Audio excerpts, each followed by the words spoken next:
Let's move on to this. Kamala Harris claims it's her day one priority to lower costs if she's elected president. But why wait? Why not do it now? She could help do that. She's been vice president for 3 years. Joining us now, Committee to Unleash Prosperity co-founder Steve Moore. Steve, it's always great to have you on the program. All of a sudden now she's running for president and she's worried about inflation. But the last 3.5 years, while people are suffering, no one seemed to really care, especially when we spiked up to that 9% mark. I mean, ultimately, I look at her and I just feel like she's the teacher in Charlie Brown. It's just like what comes out. It's like you can't even understand it. Well, let's talk about that inflation issue, because if you look at the Trump years, you know, the average inflation rate for the 4 years he was in office was 1.9%. We're actually below the Fed target for inflation. That's a pretty darn good record. The Biden people come in when the inflation rate was 1.5%, and in 18 months, Kamala Harris and Joe Biden took that inflation rate to 9.1%.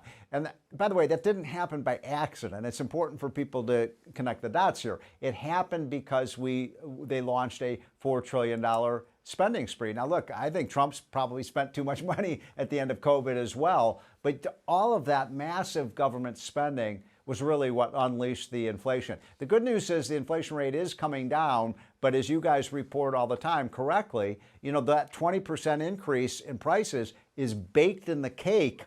So we'd have to have negative inflation to bring the prices down to where they were when Trump left office. And a lot of people hoping for that. When asking Kamala Harris what her exact plan is to reduce prices for people at home, here's what she had to say.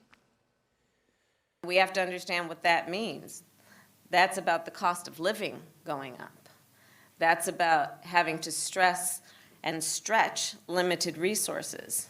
That's about a source of stress for families that is not only economic, but is on a daily level, something that is a heavy weight to carry. So it is something that we take very seriously. But I didn't hear a plan or a policy or anything that'll tell me what happens day one to bring down the cost of my gas and my groceries. Are you worried that there isn't a real plan? When I listen to a quote like that, it makes me awfully worried. I mean, that was just a word salad that didn't make any sense. But look, it's pretty critical that we at least stabilize prices. And the best way of doing that is to control, number one, is to get control of government spending and debt, which Kamala wants to do exactly the opposite.